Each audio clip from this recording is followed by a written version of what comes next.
We're going to continue working with this same problem that we've been referring to throughout this section.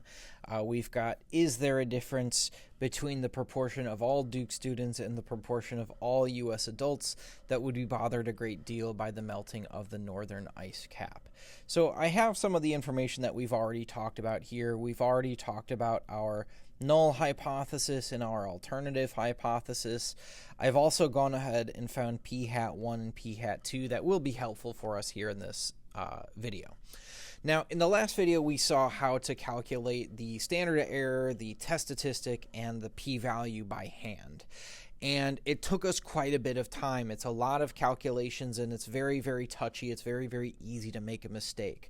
So for these types of problems, I had already mentioned, I think it's a very good idea to use your graphing calculator. So that's what we're going to do for this problem. Now, in order to perform this test on the graphing calculator, I need a few things. I need, first of all, I have to have the alternative hypothesis. In particular, I need to know what kind of test we're doing. Are we doing a two-tailed test, left-tailed test, right-tailed test? So in this case, we're doing a two-tailed test. I'm also going to need to know x1 and n1 along with x2 and n2.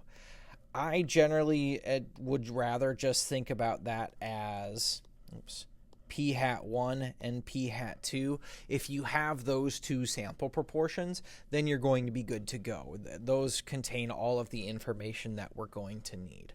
So the thing to keep in mind for these types of problems that we're working with two proportions, and our test statistic is going to be a z. And if you remember those, it'll help you remember what function to use on the graphing calculator. So I'm going to hop over to mine really quickly. Apologies for any ads that might pop up here.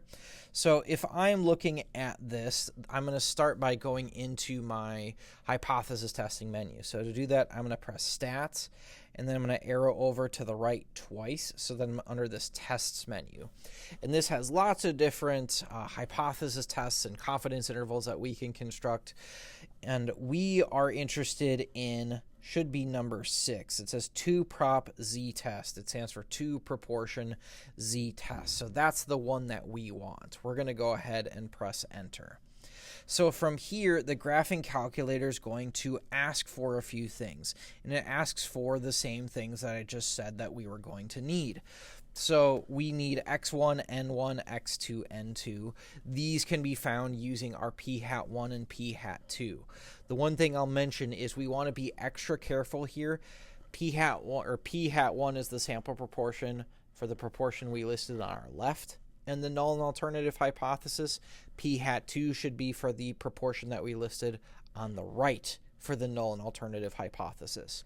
This doesn't matter so much for a two-tailed test, but it will make a world of difference for a right or left-tailed test. Anyway, back to our data entry here. We've got x1, we said that was 454, and our sample size for the U.S. adults group was 680.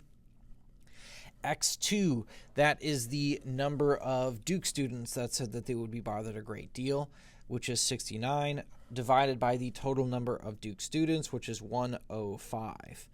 Then we want to go ahead and choose whichever proportion, or excuse me, whichever kind of test we're doing, whether we're doing a two-tailed test, a left-tailed test, or a right-tailed test. The color doesn't matter. That actually is for something else that I'll show you in just a second. But for now, we're going to go ahead, go down to calculate, and then press enter. And it gives us all of this information. We're primarily interested in two things. First of all, we are interested in the test statistic, which is the z-score that you see right below there. So it says z equals 0.2124. That is our test statistic. So our z-score, our test statistic, is 0.2124. The other thing, of course, is our p-value. Our p-value is p equals 0.8318 if we round that to 4 decimal places. You may notice that this p-value is slightly different than the one that we found in the last video, and that's just due to a little bit of rounding error. Remember, we had to round our z-score to 2 decimal places. We said, I believe, 0.21. So our p-value might end up looking slightly different because we rounded.